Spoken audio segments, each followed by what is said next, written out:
السلام علیکم ورحمۃ اللہ وبرکاتہ۔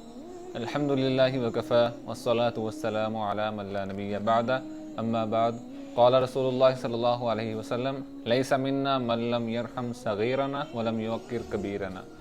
جامع ترمذی حدیث نمبر 1919۔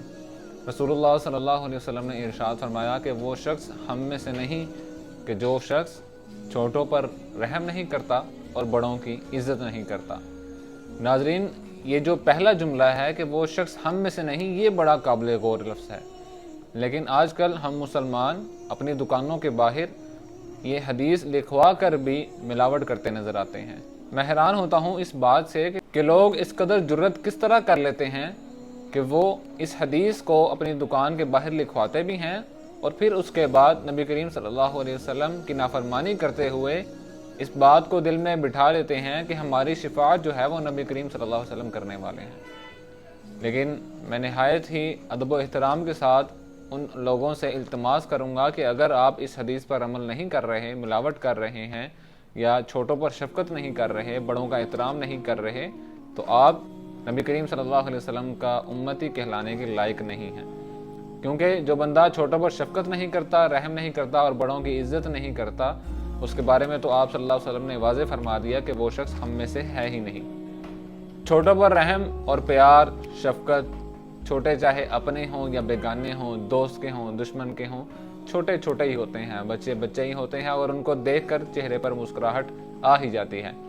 لیکن آج کل ہمارے گھرانوں میں، ہمارے خاندانوں میں، ہمارے معاشرے میں یہ بہت ہی قابل غور عمل ہے کہ اگر کسی نند کا بچہ یا کسی ایسے فرد کا بچہ آپ کے گھر میں آ جاتا ہے کہ جس کو آپ پسند نہیں کرتے یا اس سے آپ کی چپکلش چلتی رہتی ہے، تو آپ اس کے بچے کو دیکھ کر بھی کہہ دیتے ہیں کہ ہاں اے فلانے دا منڈا نا اس واسطے ادھر نک پھین ہے یا اس واسطے یہ کالا ہے، یعنی شکل ویکھ ذرا نوری نہیں ہے۔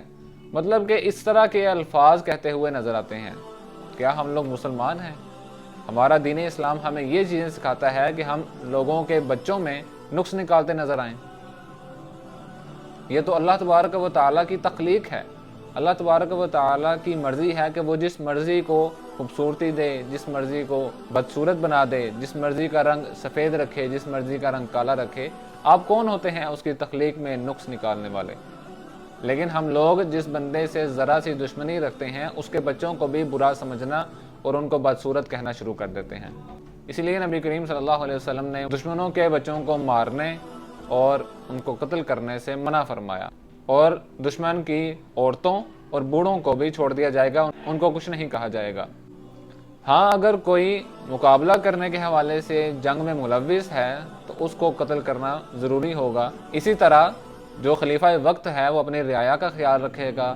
اگر کوئی گھر کا بڑا ہے تو اپنے چھوٹوں پر، اپنے گھر والوں پر رحم والا معاملہ رکھے گا، اور اگر کسی دفتر میں بڑا افسر ہے تو وہ اپنے چھوٹے جو ملازم ہیں ان کا خیال رکھے گا۔ جو عام فرد ہیں وہ اپنے خاندان، قبیلے اور محلے کے جو افراد ہیں ان کے چھوٹوں پر رحم کرے گا اور ان کے بڑوں کی عزت کرے گا۔ لیکن ناظرین، ہمارے محلوں میں، ہمارے معاشرے میں بڑوں کی عزت کرنا تو دور کی بات، ان کو گالیاں دیتے نظر آتے ہیں۔ اکثر واقعات آپ نے سنے ہوں گے کہ جن کے اندر بچے ہیں اپنے والدین کو قتل تک کر ڈالتے ہیں۔ ناظرین، آپ سوچ نہیں سکتے کہ وہ بندہ کس قدر اس کا پتھر دل ہو گیا ہے کہ وہ اپنے والدین پر ہاتھ اٹھانا تو دور پر قتل تک کر ڈالتا ہے۔ لہٰذا اپنے ایمان کو جانچیے، اپنا محاسبہ کیجئے اور دیکھیے کہ آپ مسلمان ہونے کے ناطے کہاں پر کھڑے ہیں، کیونکہ نبی کریم صلی اللہ علیہ وسلم کے بڑے سخت یہ الفاظ ہیں کہ جو چھوٹوں پر رحم نہیں کرتا، بڑوں کی عزت نہیں کرتا، وہ ہم میں سے نہیں ہے۔ تو لہٰذا اپنے چھوٹوں پر رحم کیجئے، ان کے ساتھ شفقت والا معاملہ کیجئے، ان کو پیار سے سمجھائیے، بٹھائیے، وگرنہ وہ آپ کی صحبت چھوڑ کر پوری صحبت اختیار کر لیں گے اور آپ کے ہاتھ سے نکل جائیں گے۔ اپنے بڑوں کا احترام کیجئے کیونکہ یہ گھروں کی رونق ہوا کرتے ہیں۔ اللہ تعالیٰ سے دعا ہے کہ اللہ تعالیٰ ہمیں دین کو سمجھنے اور اس پر عمل کرنے کی توفیق عطا فرمائے۔ وآخر دعوانا ان الحمد للہ رب العالمین۔